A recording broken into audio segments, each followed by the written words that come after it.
Ce n'était pas un débat qui était organisé pour le vote d'une résolution, hein, c'était une occasion très particulière.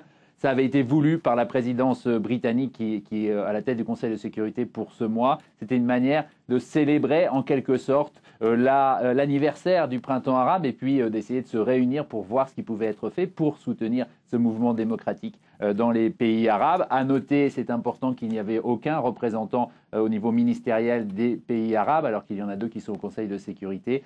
Mais en revanche, il y avait beaucoup de pays occidentaux et de la plupart des autres membres du Conseil de sécurité au niveau ministériel. Et effectivement, on a finalement parlé énormément de la Syrie et effectivement, on a campé sur ces positions avec 2 camps. Hein. D'un côté, le camp occidental principalement qui disait qu'il s'agissait de principes, que l'aspiration démocratique était une aspiration universelle, ce sont les mots d'Alain Juppé, et puis en face, notamment le ministre russe qui est venu dire que ce qui comptait pour lui, c'était la stabilité dans la région, qu'en soutenant trop fort finalement les opposants, eh bien, on risquait de remettre en cause cette stabilité dans la région, et puis que la souveraineté nationale, la souveraineté intérieure des pays était le principe majeur du droit international, a-t-il dit, et donc d'où son refus finalement d'évoluer sur cette question syrienne.